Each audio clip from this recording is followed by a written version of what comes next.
A significant development has come out of Myanmar, a country that has been a focal point of Southeast Asia's crisis for over 4 years. After ruling the country through a sweeping state of emergency since the 2021 coup, the Myanmar military junta has now officially lifted those emergency powers, announcing plans for national elections in December 2025.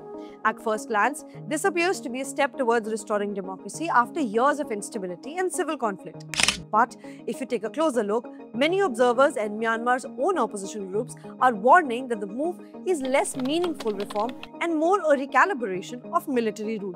Hello, I'm Gunjan Handa and let's break down what happened and why this matters not just for Myanmar but for all who are invested in peace, democracy and stability of the region. The backdrop here is months of turmoil following the February 2021 military coup in which the Tatmadaw led by Senior General Min Aung Hlaing ousted the popularly elected government of Nobel laureate Aung San Suu Kyi. Since then, the country has grappled with widespread armed resistance, escalating violence, economic freefall, and mass displacement. Throughout, the military has ruled under emergency powers, suspending ordinary law and shutting out basic freedoms as well. This week, the junta spokesperson Zaw Min Tung announced the end of state of emergency measures, describing it as the beginning of the next chapter in Myanmar's political journey. He promised a move towards multi-party democracy with elections now slated for December 2025, signaling a potential path for the country's return to civilian governance. However, analysts both inside and outside Myanmar have urged caution. The lifting of emergency rule does not necessarily mean a return to true democracy. The military under country's 2008 constitution retains broad powers, including an automatic 25% of parliamentary seats and effective veto authority over constitutional changes.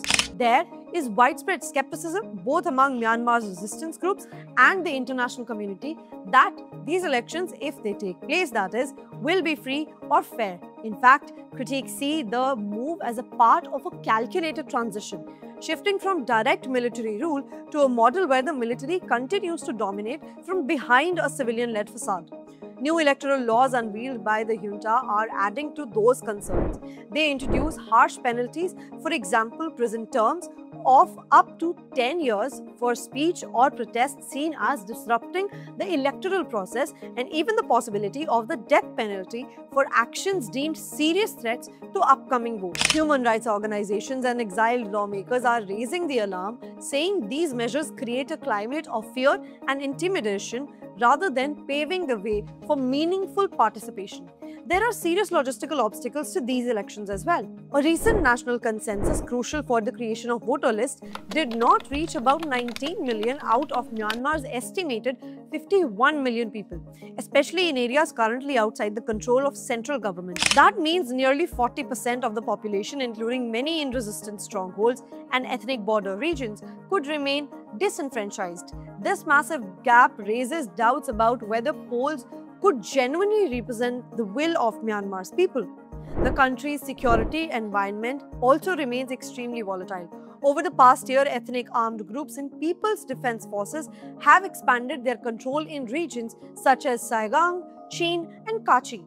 The Three Brotherhood Alliance, a coalition of long-standing insurgent armies, has mounted some of the most significant offensives against military positions since the coup, leading to a wave of casualties and displacements. Far from calming, the lead-up to the announced elections may see renewed attacks amid calls for boycott of what opposition groups have called a sham vote.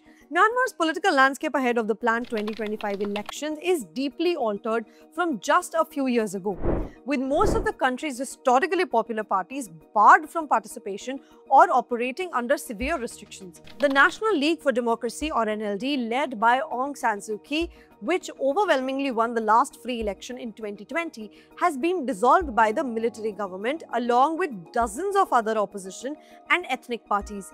Under new and much stricter registration laws, including steep financial and membership requirements, many ethnic and pro-democracy parties have been disqualified from standing altogether, while over 50 parties now cleared by the Union Election Commission are widely viewed as either aligned with or not openly opposed to the military-backed Union Solidarity and Development Party, or USDP.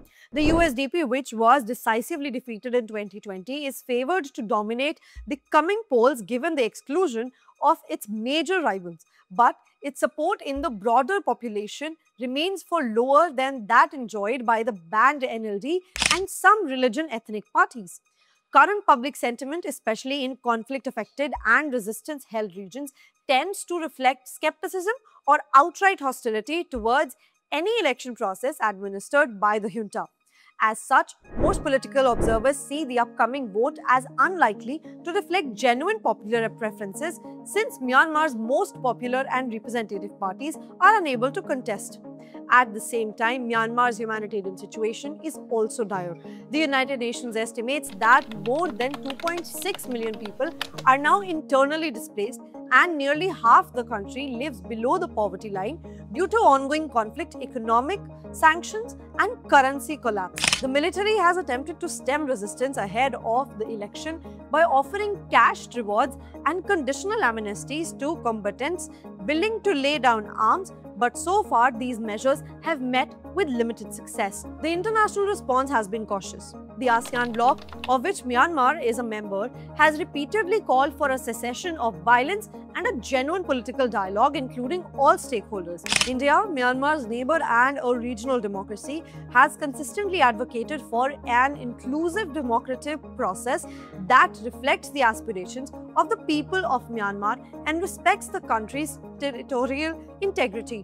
India has also expressed concern about the impact of sustained instability in Myanmar, not only for bilateral relations and cross-border security, but for the broader region autonomy. The road ahead of Myanmar remains fraught. While the formal lifting of emergency rule is being projected as a step forward, ground realities suggest a prolonged and complex transition.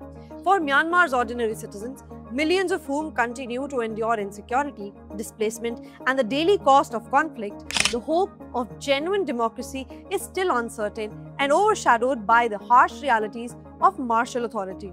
As we approach December 2025, the world and particularly nations deeply invested in the stability of the region will be watching closely. The question is not just whether elections will be held, but whether they will open a door to true civilian leadership and national reconciliation or become another chapter in the military-long tradition of reshaping the narrative while retaining real control.